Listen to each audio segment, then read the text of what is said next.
Good morning बच्चों।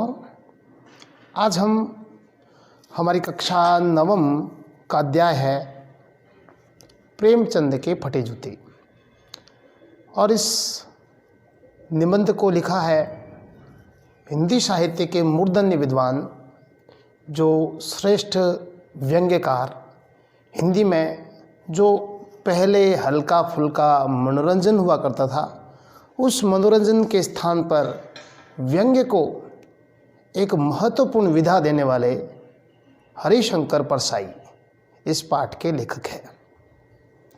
जैसा कि साहित्य में हम देखते हैं, भारतेंदु के काल में प्रेमचंद स्वयं साहित्य के अंदर हंसी मजाक, ठिठोली, मनोरंजन किया करते थे, परंतु हरिशंकर परसाई ने अपने मनोरंजन शैली के माध्यम से समाज के अंदर जो भ्रष्टाचार, पाखंड, अनैतिकताएं, बेईमानी इत्यादि के ऊपर कुठाराघात करते हुए व्यंग्य किया है।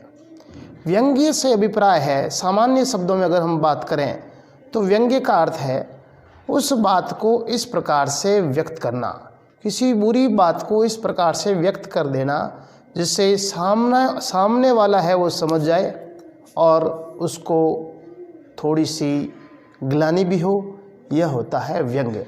एक छोटा सा उदाहरण मिलता है व्यंग्य के रूप में, वक्रोक्ति अलंकार के रूप में।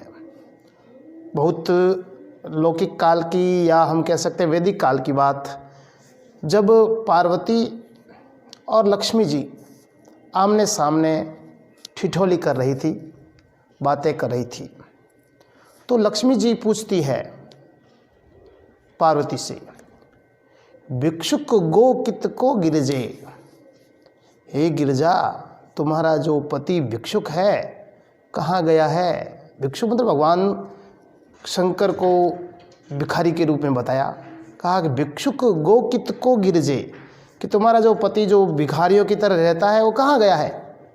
तो उसी बात को नहले पे दहला देते हुए लक्ष्मी जी कहती है, वो तो मांगन को बलिद्वार गयोरी, कि वो तो मांगने के लिए बलि के राजा बलि के यहाँ गया है। अर्थात मेरा पति, पार्वती कहती है मेरा पति जो है भिक्षुक नहीं है, भिक्षुक तो तुम्हारा पति है जो मांगने के लिए बलि के द्वार गया था। अर्थात इसी बातों के माध्यम से व्यंग्य होता है और सामने वाला समझ जाता है। और समाज के अंदर ऐसी ऐसी जो विद्रूपताएँ थी, अनैतिकताएँ थी, बेईमानी थी, उन बातों को, जो राजनीतिक हैं, धार्मिक हैं, सामाजिक है, उन बातों में जो कमियां थी, उनके अंदर अनैतिकताएं थी, उनको व्यंग्य के माध्यम से कुठाराघात करते हुए लिखने का प्रयास किया। व्यंग्य को आरंभ करने वाले लेखक थे हरिशंकर परसाई। और हरिशंकर परसाई ने अपने निबंध में प्रेमचंद के फटे जूते के माध्यम से हमें इस अध्याय के अंदर समाज में ऐसे कई लोग हैं जो दिखावा करते हैं, उस दिखावे के ऊपर कुठाराघात किया है। समाज की जो अंतर्वेदना है, उन अंतर्वेदनाओं को प्रदर्शित करने का प्रयास किया है हरिशंकर परसाई ने। अब पढ़ते हैं हरिशंकर परसाई के आरंभिक जीवन के बारे में। हरिशंकर परसाई का जन्म 22 अगस्त 1922, कहीं 1924 भी मिलता है लेकिन वास्तविकता है 1922। 22 अगस्त 1922 को हरिशंकर परसाई का जन्म मध्य प्रदेश के होशंगाबाद जिले के जमानी गांव, जो कि इटारसी के पास में है, नज़दीकी है, उस जमानी नामक गांव में उनका जन्म होता है। प्रारंभ में ही इनकी रुचि हिंदी की तरफ थी। ये मध्य प्रदेश में ही प्रारंभिक शिक्षा से लेकर के स्नातक तक की शिक्षा ग्रहण करते हैं, मध्य प्रदेश में ही पढ़ते हैं। उसके पश्चात ही एमए करने के लिए, परास्नातक करने के लिए ये नागपुर यूनिवर्सिटी महाराष्ट्र चले जाते हैं और महाराष्ट्र में हिंदी साहित्य में आप एमए करते हैं। उसके पश्चात ये अध्यापन व्यवसाय से जुड़ जाते हैं, पढ़ाने लग जाते हैं। लेकिन इनकी रुचि अध्यापन की अपेक्षा इनकी रुचि साहित्य सृजन में थी। तो कुछ समय के लिए इनका दौर, कुछ समय के लिए इनका जो समय है अध्यापन और साहित्य सृजना में लगा रहता है, लेकिन वे दोनों में जस्टिफाई नहीं कर पाते हैं कि मुझे क्या करना है, लेकिन अंततः वे अपनी रुचि को चुनते हैं। वैसे व्यक्ति को अपने कैरियर को चुनने के लिए अपने व्यवसाय को चुनने के लिए हमेशा अपने रुचि को ही महत्वपूर्ण स्थान देना चाहिए, जैसा कि हरिशंकर परसाई ने किया। हरिशंकर परसाई ने अपनी रुचि को अपना व्यवसाय, अपना आगामी कैरियर बनाने के लिए उन्होंने अध्यापन को छोड़ करके साहित्य सृजना में अपना जीवन खपा दिया, अपना संपूर्ण जीवन साहित्य साधना में लगा दिया। इन्होंने जबलपुर से एक पत्रिका भी निकाली थी, उस पत्रिका का नाम था वसुधा। सबसे इम्पोर्टेंट बात है, इनकी पत्रिका थी जिसका नाम था वसुधा, और उस वसुधा के माध्यम से उन्होंने समाज के अंदर जो विद्रूपताएं हैं उन विद्रूपताओं को अपने व्यंग्य के माध्यम से उकेरा था। हरिशंकर परसाई ने साहित्य के क्षेत्र में कई कहानी संग्रह लिखे।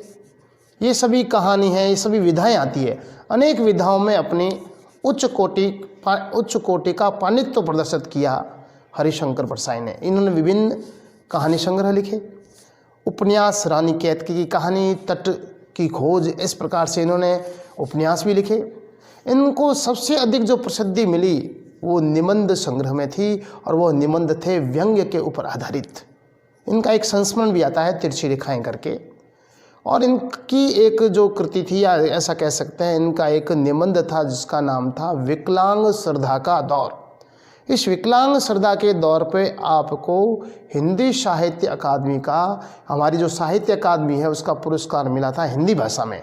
1982 में आपको साहित्य अकादमी का हिंदी भाषा में पुरस्कार मिला था, विकलांग श्रद्धा का दौर। हमारी जो साहित्य अकादमी जो है वह प्रतिवर्ष हर भाषा के ऊपर, जो हमारे संविधान के अंदर जो मान्यता प्राप्त भाषा हैं 22, उन 22 भाषाओं के ऊपर प्रति वर्ष पुरस्कार देती हैं। तो 1982 के अंदर 1982 में विकलांग श्रद्धा का दौर पर आपको साहित्य अकादमी का हिंदी भाषा का पुरस्कार मिलता है। इसके अलावा आप विभिन्न प्रकार के सामाजिक कार्य के सरोकार में भी जुड़े रहे। आपकी जो प्रमुख रचनाएं थी उसके बारे में थोड़ा सा हम अध्ययन करते हैं। कई बार किसी भी लेखक का जीवन परिचय पूछा जाता है, कई बार उसका साहित्यिक परिचय पूछा जाता है। इन दोनों में थोड़ा सा अंतर है।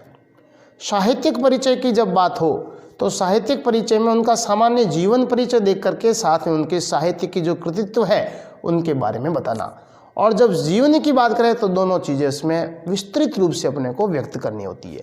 अब अपन बात करते हैं, सबसे पहले आता है इनका कहानी संग्रह। हरिशंकर परसाई के कहानी संग्रह थे दो जो महत्वपूर्ण हैं, हंसते हैं और रोते हैं। हंसते हैं और रोते हैं जैसे उनके दिन फिरे, ये उनके दो कहानी संग्रह है। हंसते हैं और रोते हैं जैसे उनके दिन फिरे।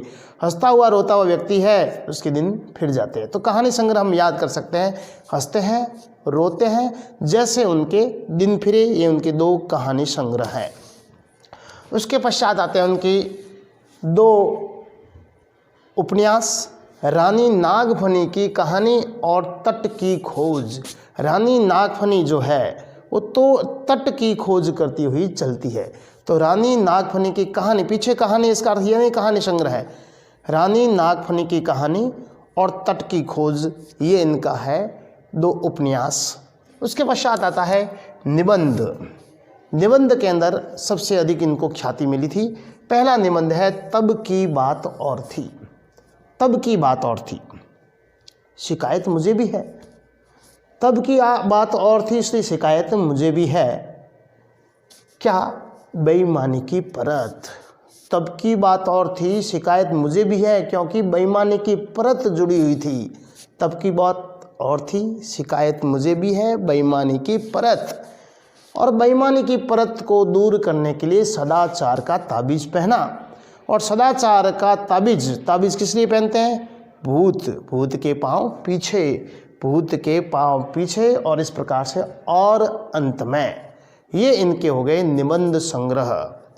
पहला कहानी संग्रह, उसके पश्चात उपन्यास, फिर बाद में निबंध। उसके पश्चात इनके आते हैं व्यंग्य संग्रह। व्यंग्य संग्रह इनके महत्वपूर्ण है, जिसमें है वैष्णवन की फिसलन। वैष्णव है जो फिसलेगा तो क्या होगा? विकलांग होगा। तो विकलांग श्रद्धा का दौर, वैष्णवन की फिसलन, विकलांग श्रद्धा का दौर। और विकलांग जब व्यक्ति हो जाएगा तिरछा चलेगा, तिरछी रेखाएं। वैष्णवन की फिसलेगा तो विकलांग बनेगा, विकलांग श्रद्धा का दौर, विकलांग श्रद्धा का दौर होगा तो क्या होगा, तिरछी रेखाएं, और तिरछी रेखाओं के बाद व्यक्ति चलता है, तिरछा चलता है तो ठिठुरता हुआ गणतंत्र, ठिठुरता हुआ गणतंत्र। ये इनकी प्रमुख रचनाएं थी, ये इनके कृतित्व थे। इस प्रकार से हमने हरिशंकर परसाई का व्यक्तित्व और कृतित्व के बारे में अध्ययन किया। इनका 10 अगस्त 1995 में हार्ट अटैक के कारण, हृदय गति रुक जाने के कारण इनका निधन हो जाता है 1995 में। जब हम 10वीं में पढ़ते थे उन समय हमारा इनका ही एक निबंध हुआ करता था, जैसा कहानी के रूप में बताते हैं, भोला राम का जीव। बहुत ही सुंदर कहानी है, आप पढ़ना, कभी आपको मौका मिले तो आप नेट से निकाल करके पढ़ना, भोला राम का जीव।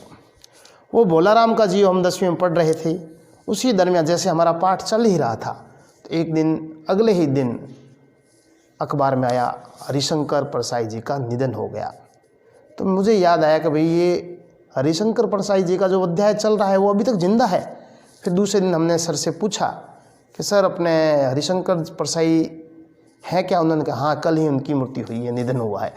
तो 1995 जब हम 10th में पढ़ते थे उनका निधन हुआ था हरिशंकर परसाई जी का, तारीख थी 10 अगस्त। तो ये था हरिशंकर परसाई जी के बारे में व्यक्तित्व और कृतित्व।